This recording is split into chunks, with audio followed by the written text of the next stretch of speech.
नमस्कार।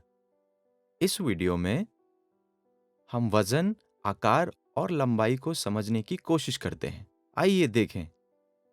एनसीईआरटी ने कक्षा 1 से 5 के लिए निर्धारित किया है। सीखने के विषय हैं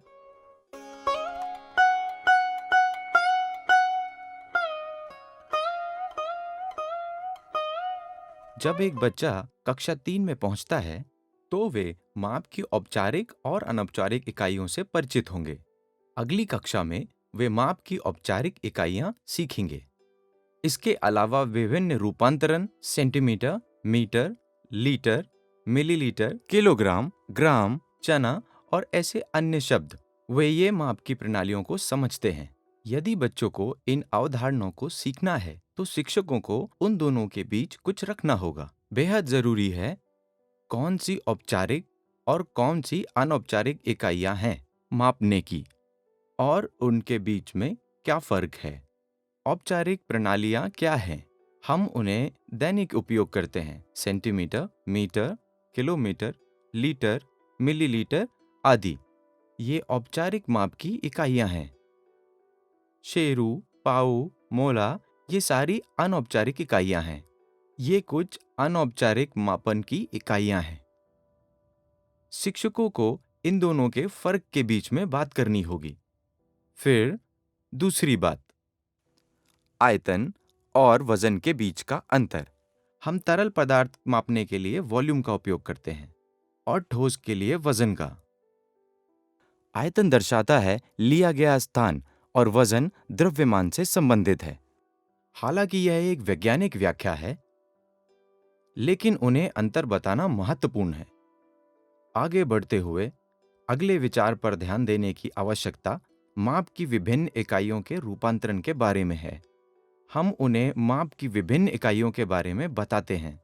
लंबाई को मापने के लिए हम मीटर, सेंटीमीटर और किलोमीटर का परिचय देते हैं और वो कैसे संबंधित हैं और उन्हें कैसे परिवर्तित किया जा सकता है।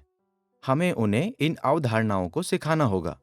इसके अलावा, चूंकि ये कौशल उन्मुख, कौशल संबंधी अवधारणाएं हैं और चूंकि हम इसे दैनिक जीवन में अधिक उपयोग करते हैं, अगर हम दैनिक जीवन के उदाहरणों के साथ पढ़ाते हैं, तो इसमें कोई संदेह नहीं है कि अवधारणाएं पूरी तरह से समझ में आ जाएंगी। उन्हें वास्तविक जीवन के उदाहरणों के साथ सिखाया जाना चाहिए। इसी कारण से बच्चे जो गलतियां करते हैं वो कम हो जाएंगी।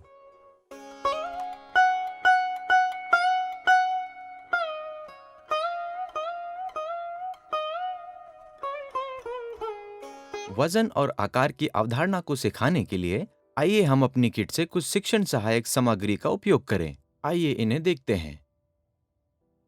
वजन और आकार को समझने के लिए, वजन मापने के लिए आइए हम तौलने की मशीन का उपयोग करते हैं।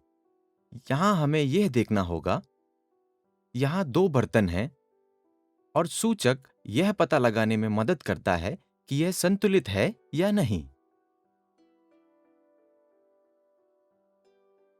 पैमाने के अलावा हमारे पास बेस 10 के पीले घन और नीली छड़ें हैं। यहाँ बेस 10 के एक घन का वजन 1 ग्राम है, प्रत्येक पीला घन 1 ग्राम का है और नीली छड़ 10 ग्राम की है। और इसके अलावा हमारे किट में 100 पीले घन हैं, इसलिए 100 ग्राम पीले घन और हमारे पास 20 नीली छड़ें हैं जो कि 200 ग्राम है। तो लगभग हम 300 ग्राम वजन कर सकते हैं। हमें यह ध्यान रखने की आवश्यकता है कि यह हरे रंग के कुंदा 100 ग्राम नहीं है, क्योंकि वो खोखले हैं। इसलिए हम उन्हें शिक्षण भार के लिए उपयोग नहीं करते। इसलिए हम हरे कुंदे का उपयोग नहीं करेंगे। हम केवल पीले घन और नीली छड़ियों का उपयोग करेंगे। कृपया इस बर्तन को देखें। इसमें 100 मिलीलीटर, 200 मिलीलीटर, 300 मिलीलीटर और 1000 मिलीलीटर आदि का अंकन है। तभी हम 1 लीटर तक तरल को माप सकते हैं। तो हम इसका इस्तेमाल 1 लीटर तक मापने के लिए कर सकते हैं। और लंबाई की अवधारणा को सिखाने के लिए हम किट में दिए गए टेप का उपयोग कर रहे हैं। टेप के एक तरफ हमारे पास इंच में बने निशान हैं और दूसरी तरफ सेंटीमीटर है। इस टेप का उपयोग कैसे करें, इस पर बाद में चर्चा की जाएगी। अब हम वजन को मापने के लिए आगे बढ़ते हैं। अब देखते हैं हम वजन को कैसे मापें। इस वजन पैमाने में समयोज्य नोट्स हैं। पहली बार और केवल एक बार प्रक्रिया में हम इसे आगे और पीछे ले जा सकते हैं। हमें यह सुनिश्चित करना होगा कि पॉइंटर केंद्र में रहे। इसे सावधानीपूर्वक समयोजित और सुनिश्चित करना होगा कि यह संतुलित है। हम इसे अकेले छोड़ देते हैं। पैमाने के दोनों पात्रों को खाली होने पर संतुलित किया जाना चाहिए। हम तौल प्रक्रिया कैसे दिखाते हैं, आइए देखते हैं।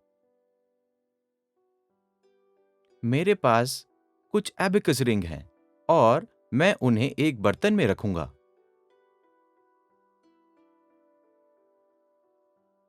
मैं कुछ और एबेकस रिंग लेता हूं और उन्हें दूसरे में डालता हूं।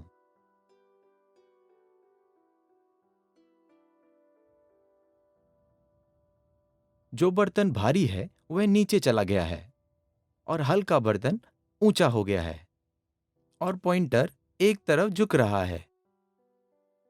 जब हम निरीक्षण करते हैं तो हम समझते हैं कि यह बर्तन भारी है और यह हल्का है। लेकिन हम कैसे मापें कि वो कितना वजन करते हैं?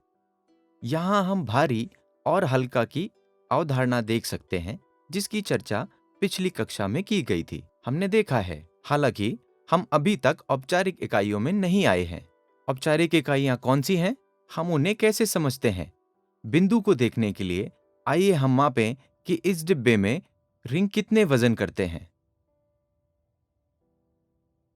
मैं इस डब्बे को खाली कर दूंगा।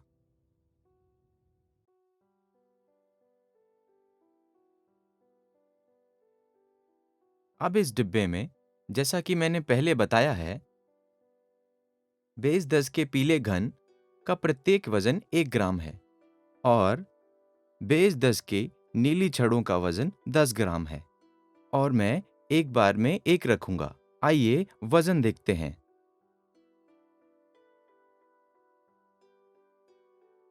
मैंने 10 ग्राम डाले हैं। एक नीली छड़। अब मैंने दूसरी नीली छड़ भी डाली है। अब मैं एक एक ग्राम डाल रहा हूं। 1 घन, 2 घन, 3 घन, 4 घन और 5 घन। आइए अब देखते हैं डिब्बे में कितना वजन है। 10 ग्राम, 20 ग्राम, 21 ग्राम, 22 ग्राम, 23 ग्राम। इसलिए इस डब्बे में रिंग्स का कितना वजन है? 23 ग्राम। यहां हम अलग अलग वस्तु का उपयोग कर सकते हैं। कक्षा में वस्तुओं जैसे कि ज्यामिति डिब्बा, कलम, पेंसिल जैसे आसानी से उपलब्ध वस्तुओं को एक दिशा में रखा जा सकता है। दूसरी तरफ बेस 10 की छड़ों को डालें और हम वस्तुओं का वजन कर सकते हैं।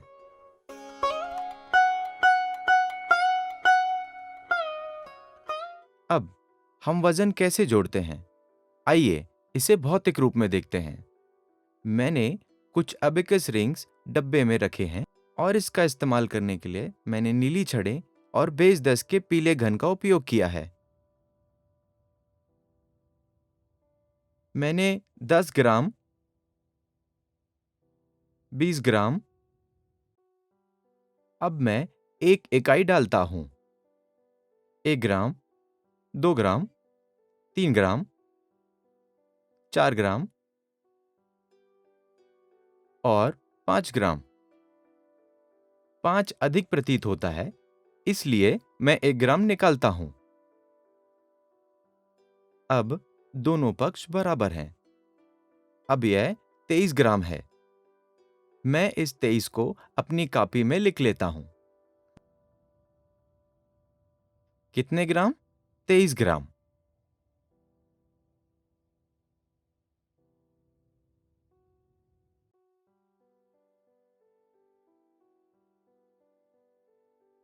अब मैं इसमें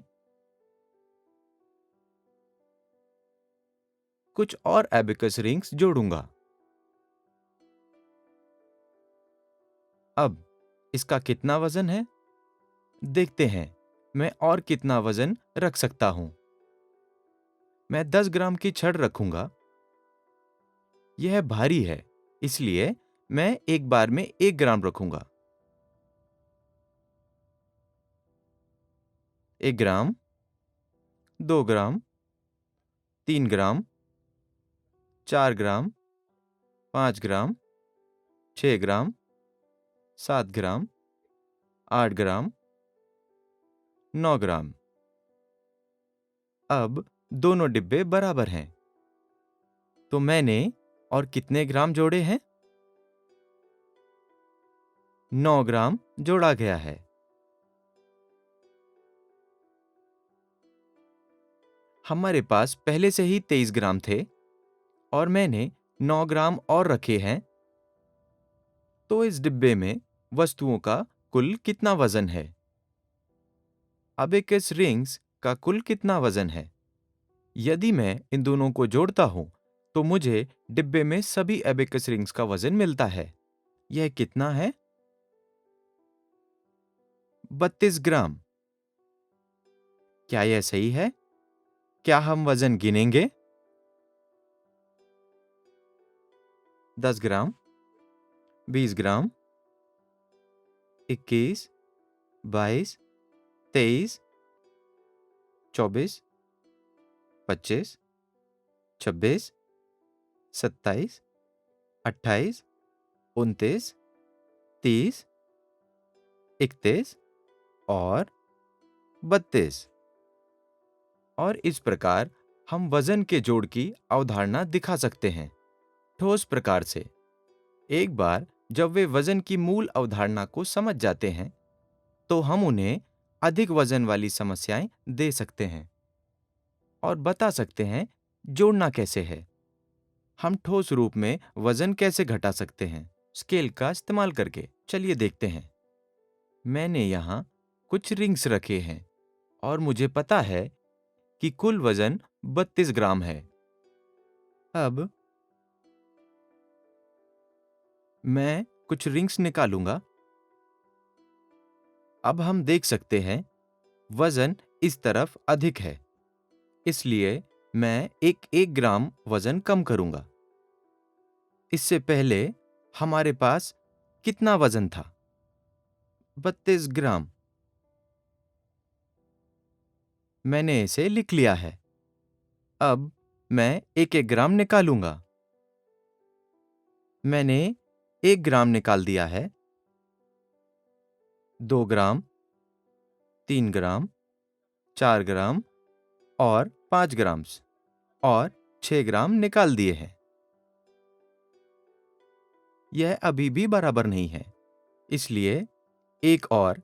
तो मैंने यहां कुल 7 ग्राम निकाले हैं। मैंने कितने ग्राम निकाले? मैंने डिब्बे से 7 ग्राम निकाल दिए हैं। तो इस डिब्बे में अबेकस के रिंग्स का वजन क्या है? शेष अबेकस रिंग्स का कुल वजन है, आइए हम इसे देखें। हमारे पास 32 ग्राम थे। मैंने इसमें से 7 ग्राम निकाले।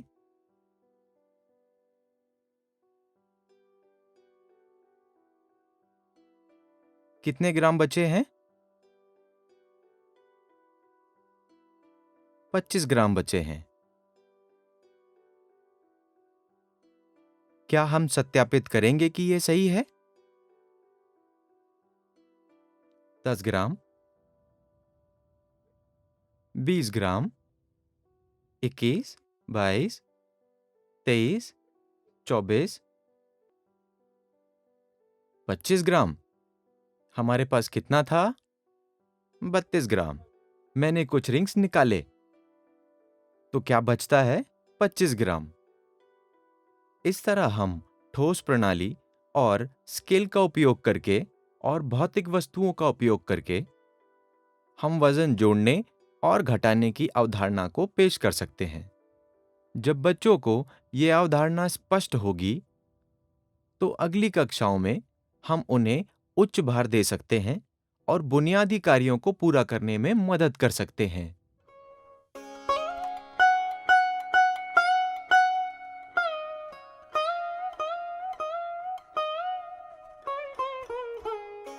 अब आइए मात्रा के संदर्भ में तरल को मापें। इस नीले डब्बे में लगभग 3/4 पानी है। अगर मुझे पानी की मात्रा जानना है, तो मुझे इस पात्र में इस पानी को डालना होगा।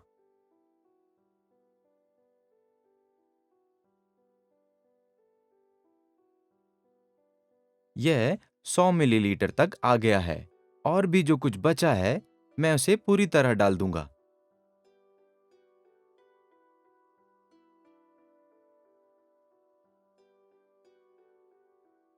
अब नीला डब्बा खाली है। पानी की मात्रा क्या है? इसमें 200 मिलीलीटर पानी है। 200 मिलीलीटर मात्रा एक औपचारिक उपाय है। यही हम कहते हैं। हम ml यानी मिलीलीटर इस इकाई का उपयोग मापने के लिए करते हैं। जैसे हमने वजन को जोड़ा और घटाया, वैसे ही हम इस बर्तन का उपयोग कर सकते हैं, उसमें तरल डाल सकते हैं और बच्चों को जोड़ना, घटाना आनंदपूर्वक तरीके से सिखा सकते हैं।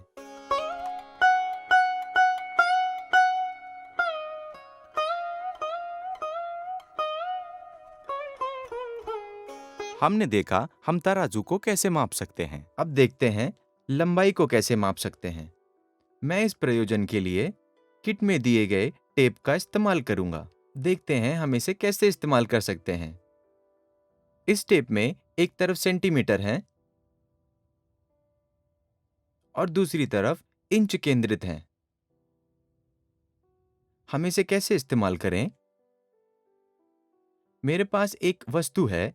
मुझे इस वस्तु की चौड़ाई जानने की आवश्यकता है। मैं इसे कैसे मापूं? मैं यहां टेप का एक छोर रखता हूं और इसे वस्तु की चौड़ाई तक बढ़ाता हूं।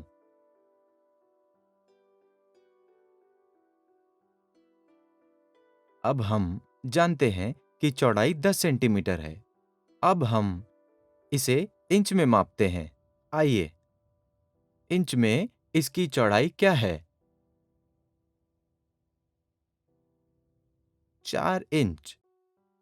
तो इस घन की चौड़ाई 10 सेंटीमीटर है। सेंटीमीटर में यह 10 सेंटीमीटर है और इंच में यह 4 इंच है। और इस तरह हम बच्चों को परिचित वस्तु देते हैं और उन्हें लंबाई और चौड़ाई मापने के लिए कहते हैं। और जैसे ही वे इस अवधारणा को अच्छी तरह समझते हैं, हम उन्हें अलग-अलग वस्तुओं जैसे श्यामपट्ट या जिस मेज पर बैठते हैं या मेज दे सकते हैं। और इस तरह से हम उन्हें लंबाई और चौड़ाई को मापना सिखाते हैं।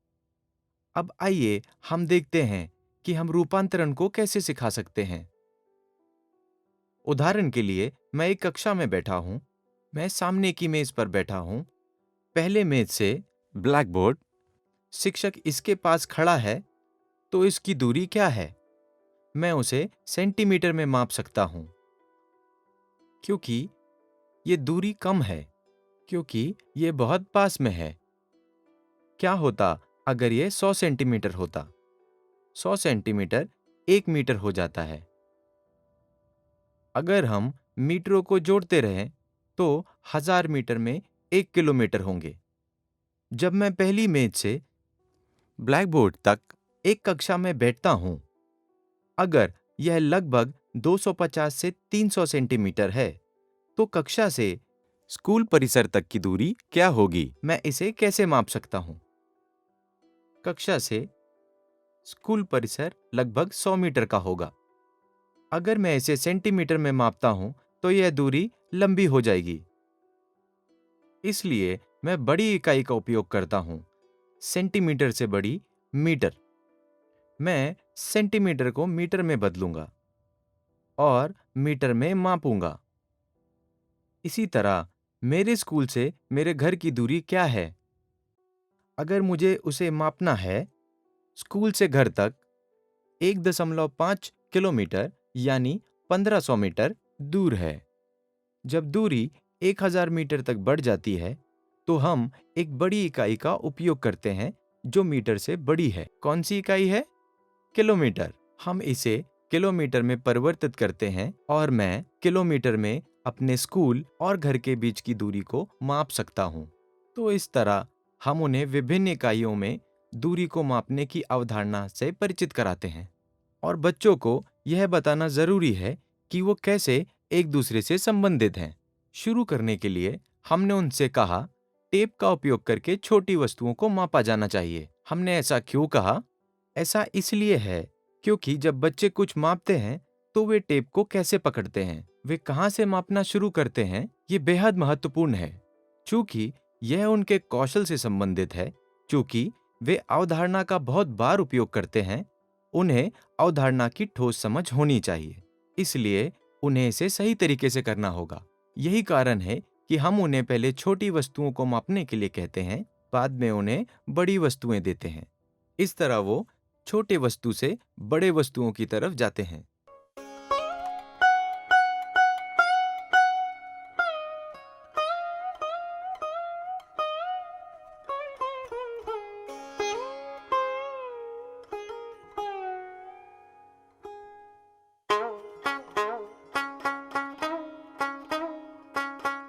वजन की अवधारणा को समझने के लिए हमने एक तोलन यंत्र का उपयोग किया है। हालांकि यह एक पारंपरिक तराजू है। बच्चे अलग-अलग दुकानों और प्रतिष्ठानों पर अलग-अलग तराजू देख सकते हैं। उन्होंने कौन-कौन से तराजू देखे होंगे? यह डिजिटल तराजू हो सकता है, या नीचे जाने में उपयोग किए जाने वाले, या वास्तव में बड़े तराजू, या फिर सोने और चांदी को मापने के लिए उपयोग किए जाने वाले तराजू।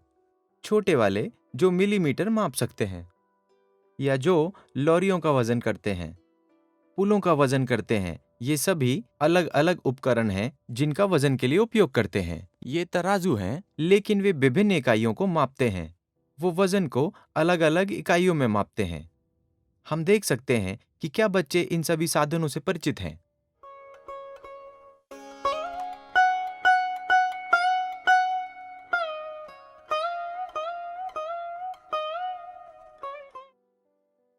हम दैनिक जीवन में तरल कैसे मापते हैं?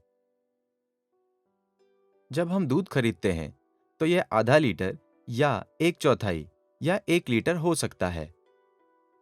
दवा लेते समय हम अलग अलग इकाइयों का उपयोग करते हैं।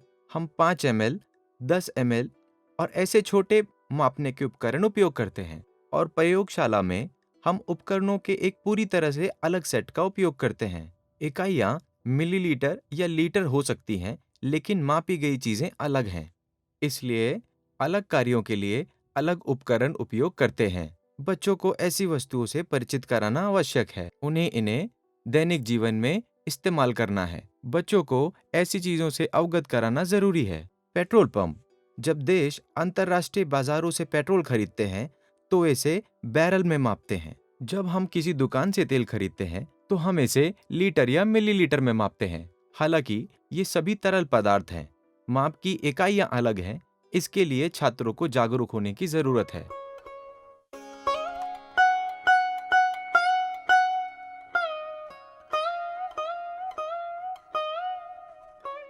इसी तरह दैनिक जीवन में इस टेप का उपयोग कौन करता है? यदि हम ऐसा पूछते हैं तो हम समझ सकते हैं कि वे विभिन्न उपकरणों का उपयोग कहाँ कर सकते हैं। स्कूल में मीटर टेप वॉलीबॉल कोर्ट बनाते समय उपयोग किया गया होगा, बस लंबाई को मापने के लिए। या एक दर्जी एक शर्ट के लिए आवश्यक कपड़े की लंबाई को मापने के लिए इसका उपयोग करेगा। इसी तरह टेप का उपयोग होगा। यह इंजीनियर दीवार बनाते समय दीवार की लंबाई या चौड़ाई के लिए इसका उपयोग करेगा। कंपाउंड दीवार बनाने के लिए भी वो इस टेप का इस्तेमाल कर सकते हैं। लेकिन दो स्थानों के बीच की दूरी बताने के लिए हम किलोमीटर का उपयोग करते हैं। दूरी की अन्य इकाइयां कौन सी हैं? दूरी मापने के लिए अन्य इकाइयां कौन सी हैं? दैनिक जीवन में इनका उपयोग कैसे किया जाता है? छात्रों को इस सब के बारे में जागरूकता की आवश्यकता है।